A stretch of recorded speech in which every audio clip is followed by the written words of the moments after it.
Tout de suite, c'est Sud Radio à votre service. Et ce matin, nous sommes avec Sophie Sabot-Barcet. Bonjour. Oui, bonjour. Vous êtes notaire associée en Haute-Loire, deuxième vice-présidente du Conseil supérieur du notariat. Oui. Vous avez, j'imagine, comme la plupart des professions, largement développé le télétravail pendant ce confinement. Oui, tout à fait. Alors nous avons en effet développé le télétravail puisque nous étions nous aussi concernés en tant que profession libérale. Nous avons été obligés de confiner, on va dire, nos collaborateurs et nous avons mis en place en effet le télétravail assez rapidement. Donc c'est vrai qu'on avait des moyens et des outils qui étaient déjà à notre disposition. Oui. Donc le télétravail on connaissait. Moi par exemple à l'étude, nous avons une trentaine de collaborateurs. Il y avait quelques collaborateurs, 2 qui étaient déjà en télétravail. Donc avec une présence par contre dans la semaine, ils venaient sur place, mais c'est vrai que du coup on l'a mis en place.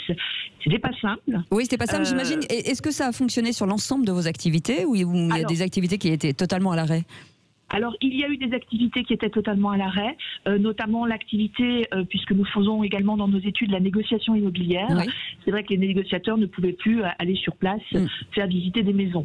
Donc voilà, mais l'ensemble de nos activités n'était en effet pas à l'arrêt, parce que en tant que professionnels libéral, nous sommes aussi officiers publics et nous nous devons d'une mission de service public.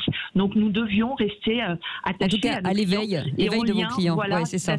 Voilà. Alors, donc ça, c'était important. Beaucoup de Français se sont sentis isolés pendant ce confinement, en partie à cause des inégalités numériques sur le territoire. Vous avez été, vous, épargné sur ce sujet ? Alors, on n'a pas été épargné sur ce sujet et justement, ce confinement a démontré en effet qu'il y avait une vraie fracture numérique territoriale parce qu'en effet, nous avons mis en place des outils pour pouvoir permettre, je l'ai dit, de continuer notre activité. Alors, il y a eu une chute en termes de nombre d'actes, bien évidemment, qui a été importante, mais nous avons, grâce à un décret d'avril dernier, pu mettre en place une comparution à distance, c'est-à-dire pouvoir signer nos actes avec nos clients, mais pour ça, il fallait que les clients soient eux-mêmes équipés. Et c'est vrai qu'on s'est véritablement rendu compte d'une fracture numérique territoriale. Alors j'imagine que la profession, enfin, il faut repenser un peu le modèle.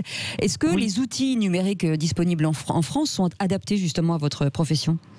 Oui, les outils numériques en France sont adaptés, d'autant qu'aujourd'hui, nous avons une usine digitale qui est la DSN, qui est attachée au notariat, et nous travaillons sur tous ces outils numériques.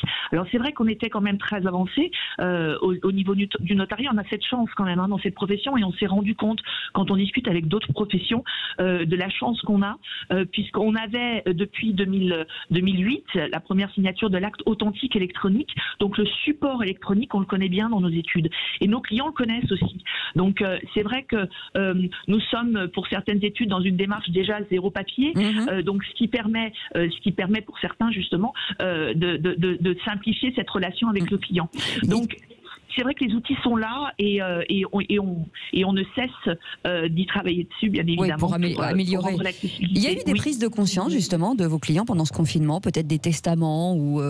Oui. Alors, il y a eu des prises de conscience. Il ne faut pas oublier que c'est une crise sanitaire que nous avons vécue.